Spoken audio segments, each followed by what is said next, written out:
Honorable Gilbert Olanya, non Kabedo, Honorable Cole Anthony, non Kabedo, Honorable Ol Betuchan, non Kabedo.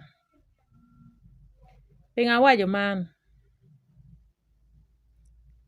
Unu ng'eyo gin ma kiluongo ni political evil spirit. Political evil spirit en ayera neno cha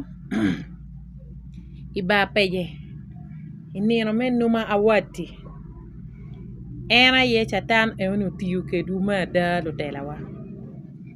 unu tela ma mara madaba an kon kena maru ma pede tem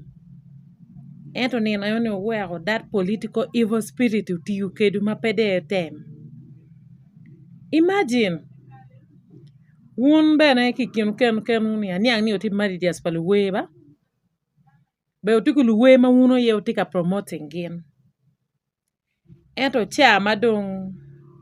kichok me a word kitika kwano kwi, you know that nen style ni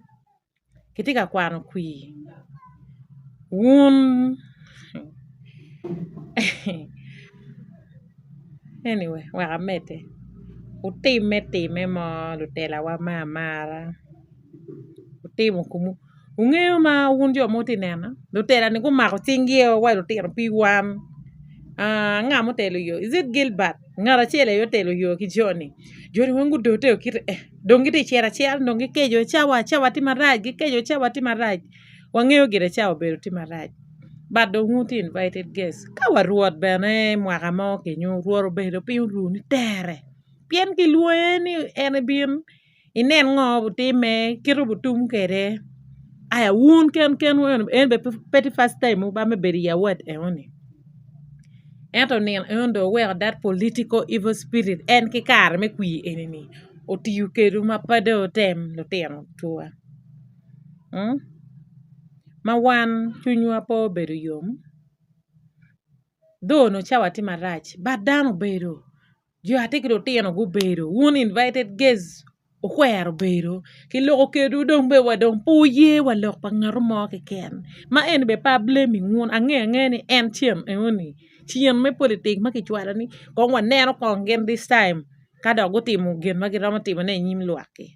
po bedo be tutwal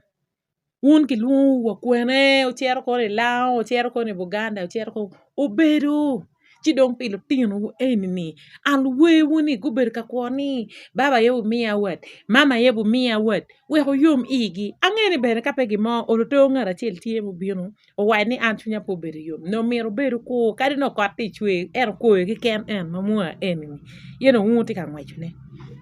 no mero bedo ko we ho mia wet ki lutino ni po bedo bedo tual ene gina kiluoni political evil spirit otiyu kedu ma tek ni ene ba peje ento all in all wafoyo tiewu wa maru wone yutera ma kakiluongu piani wargan po o borun ke ken ba o bojo maduong o kwanyo karu o so wan foyo matek mada ento next time gen ma wuno timoni po ye chatano do po ye chatano do obiro ti gu ken ma kigen kero gen ke kumu man ke ne nuti no go chier ma po wedding wa gen raj mada